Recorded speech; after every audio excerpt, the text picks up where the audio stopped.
और देहरादून में मास्टरमाइंड खालिद के खिलाफ एक और मामला उजागर हुआ है, जहां सीबीआई की सिफारिश पर एक और एफआईआर दर्ज की गई है, जिसमें पेपर लीक के साथ भर्ती प्रक्रिया में भी खिलवाड़ की जानकारी निकलकर सामने आई है। देहरादून के रायपुर थाने में एक और एफआईआर दर्ज हुई है, जहां मास्टरमाइंड खालिद के खिलाफ एक और कारनामा उजागर होने के बाद एफआईआर दर्ज की गई।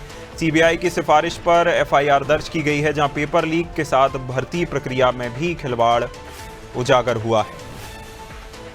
देहरादून के रायपुर थाने में ये शिकायत दर्ज की गई है। ज़्यादा जानकारी के साथ सोनू सिंह लगातार हमारे साथ बने हुए हैं। सोनू, देखिए, जो मास्टरमाइंड खालिद था, इसके खिलाफ पहले भी कई शिकायतें आई थी और अब नई एफआईआर दर्ज हुई है, इसके क्या मायने?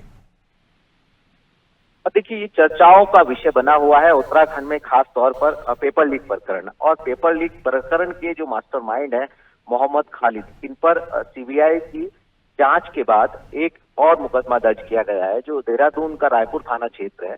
इसमें देर रात मुकदमा दर्ज किया गया है, चूंकि इन्होंने न सिर्फ पेपर लीक किया था, बल्कि उसको सॉल्व कराने के लिए अपनी बहन सबिया का भी सहयोग लिया था, और जो एक प्रोफेसर है सुमन चौहान, उनका भी सहयोग लिया था।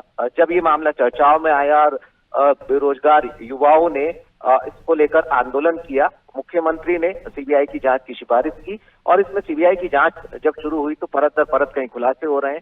अब नया इसमें अपडेट ये आया कि एक तो खालिद पर एक और मुकदमा दर्ज किया गया है, और ये भी सुनिश्चित किया गया है कि जो तमाम विश्वविद्यालय हैं जहां के इन्होंने अलग अलग दस्तावेज के आधार पर जो आवेदन किए थे, 9 पेपरों के लिए इन्होंने आवेदन किए थे, 9 अलग अलग आवेदन किए थे, उसमें अलग अलग क्वालिफिकेशन और अलग अलग दस्तावेज का उपयोग किया था, फोटो और मेल और फोन नंबर भी अलग किए थे। तो अब चूंकि विश्वविद्यालय से ये स्पष्ट हो चुका है, ऐसे में अब एक और मुकदमा दर्ज किया गया, और जल्दी सीबीआई जो है वो इसमें और कुछ नए खुलासे कर सकती है, क्योंकि जैसे ही मामला चर्चाओं में आया था, उस वक्त मुख्यमंत्री ने कई अधिकारी कर्मचारियों पर निलंबन की कार्रवाई की थी। उसके बाद कुछ लोगों की गिरफ्तारी हुई थी, इनको सलाखों के पीछे पहुंचाया गया, और अब इसमें जो लेटेस्ट अपडेट है वो 9 आवेदन करने की जो जानकारी सामने आई है, इसके आधार पर जो सरकार ने सख्त नकल विरोधी कानून बनाया, उसकी धाराओं में और अन्य धाराओं में इनको मुकदमा दर्ज किया गया है।